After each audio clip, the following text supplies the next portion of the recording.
circumstances, I continued any allowance. Moreover, you will be the first to realize how impossible it would be for me to ask you to share the same home with my daughter. But what is to happen to me? Said Paul. I think you ought to find some work, said his guardian thoughtfully. Nothing like it for taking the mind off nasty subjects. But what kind of work? Just work. Good healthy toil. You've led too sheltered a life, Paul. Perhaps I am to blame. It will do you the world of good to face facts a bit, look at life in the raw, you know.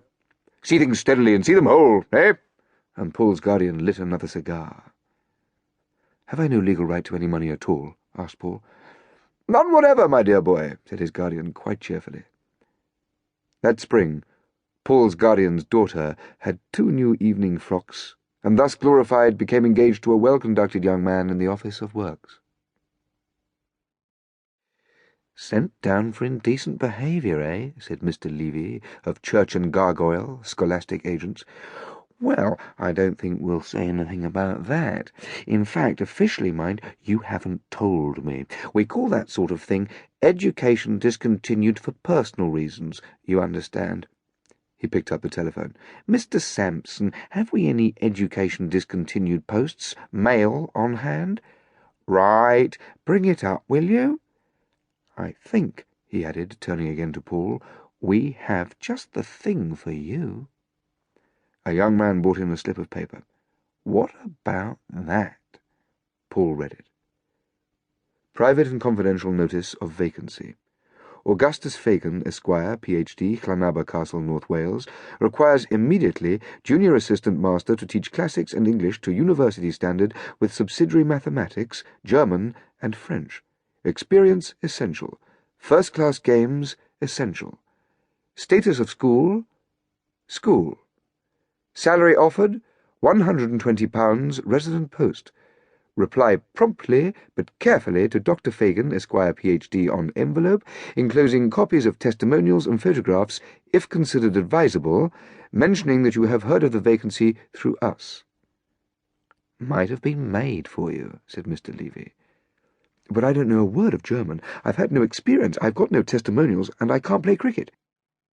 It doesn't do to be too modest, said Mr. Levy. It's wonderful what one can teach when one tries. Why, only last term we sent a man who'd never been in a laboratory in his life as a senior science master to one of our leading public schools. He came wanting to do private coaching in music. He's doing very well, I believe. Besides, Dr. Fagin can't expect all that for the salary he's offering. Between ourselves, Llanabba hasn't a good name in the profession. We class schools, you see, into 4 grades. Leading school, first-rate school, good school, and school. Frankly, said Mr. Levy, school is pretty bad. I think you'll find it a very suitable post. So far as I know, there are only 2 other candidates, and one of them is totally deaf. Poor fellow.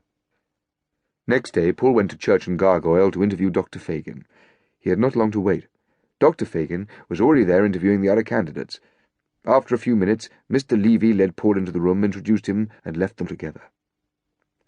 Most exhausting interview, said Dr. Fagin. I'm sure he was a very nice young man, but I could not make him understand a word I said. Can you hear me quite clearly? Perfectly, thank you. Good, then let us get to business.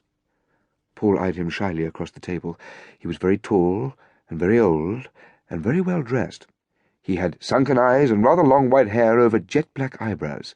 His head was very long, and swayed lightly as he spoke.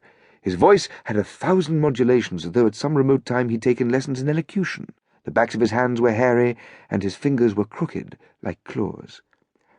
I understand you have had no previous experience. No, sir, I'm afraid not.